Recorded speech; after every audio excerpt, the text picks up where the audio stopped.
Hey guys, how are you? I hope things are well. This week we have a short message, but one that packs a punch. So until we start this episode, I just have 5 words for you. What does the fox say? Go.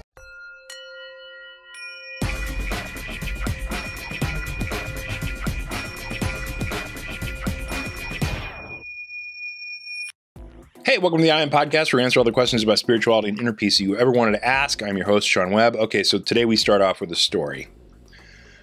There were 2 monks traveling in the wood along a path. And that path came to an intersection with another path. And in that intersection, because it had been raining, was a big mud pit. And on one side of the mud pit was a woman in a very pretty dress, who was trying to figure out how to get from one side to the other without muddying herself. And the 2 monks, of course, were unconcerned with the mud. They were walking along in the mud. And so the first monk looked at the woman, looked at the mud pit, went over, picked the woman up, and carried her across the mud pit and set her down on the other side. Now, this was taboo because monks are not supposed to touch women.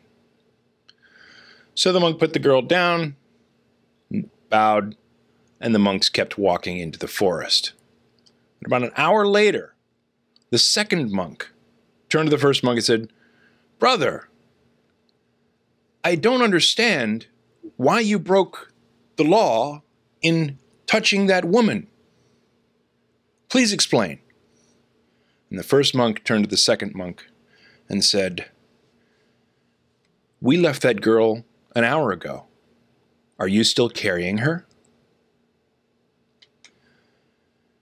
And so the lesson of this story is one of complete freedom and release.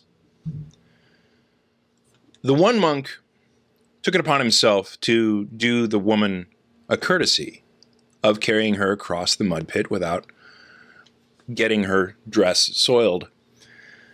And so he disregarded his attachment to any rules that he had as a monk in the first place. So he was totally free in that moment to do whatever it is that he thought was right. Picked up the girl, took her across the mud pit, set her down, and then let it go, and moved on with life. The second monk was caught up in the rule that was broken, and he was caught up in the fact that he couldn't resolve it and needed to say something. So in this story, in this anecdote, the first monk, although he broke the rules of monastic life, of not touching a woman, he was able to release the spirit of the rule, which was, don't touch women so that you're not tempted. So he broke the rule in a way in which he wouldn't be tempted with the woman. And he also released the fact that he had broken the rule. And so he was in complete liberation and in complete happiness and joy, assumedly. And the second monk was the one with the issue. He was carrying around the mental ideas of the rules that the monks were supposed to follow and the fact that his brother had broken the rule and really didn't say anything about it or didn't explain it, and he seemed to need an explanation. And so the story is really of the second monk. It isn't of the girl, it isn't of the first monk. The story is of the second monk. This is where we learn our lesson. The things that bother us the most are often the things that we carry around in our heads. And in fact, I can't think of one example that you could give me that would cause pain and suffering, emotionally speaking, that could be caused by someone else. There is always a component of you that is alive and well, your me, clutching on to something that you believe causes you angst. And because you believe it causes you angst, it does cause you angst.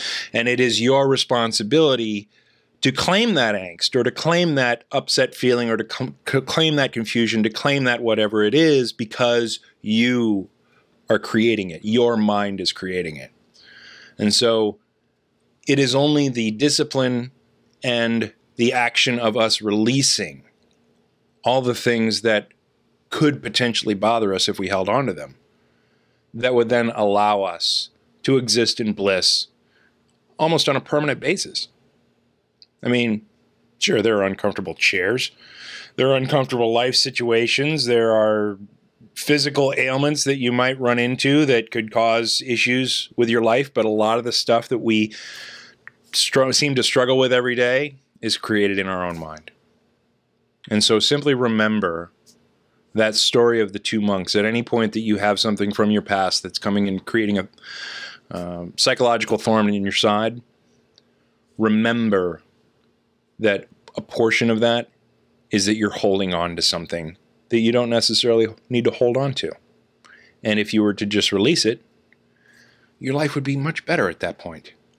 Now, the thing is, the me within you, your ego, is going to fight that. It's going to say, well, you know, if I just release everything that everyone does to me, then people are going to walk all over me. And that's not the case. It's not the truth. And two, you need to identify that as your me, as your ego, because your ego is the thing that's holding on to things and trying to justify, paybacks and figuring things out and turmoil and, getting revenge and yada, yada, yada. That's the thing that's causing you the pain and suffering within you. And that's the thing that's going to rebel against this message, period, that you should release things. Well, no, I can't release things. I need justice. Well, no, you don't. Your ego needs justice. And it's the ego that's causing your pain and suffering in the first place. And so when you get rid of that ego, period, and of course, we do this through meditation, we do this through awakening, we do this through various disciplines and mental practice that reduces our ego, reduces the default mode network in our brain. If you want to understand the science, go back and listen to some previous episodes. When we are able to get rid of that ego or downplay the ego's existence in our mind, it creates a lot more bliss for us. So at any point that you're struggling over something, remember those two monks and ask yourself how much of that struggle that you're carrying, intentionally or unintentionally, although willfully, because you have the ability to let it go. Love you guys. Hope you guys are having a great week. Talk to you soon. Peace.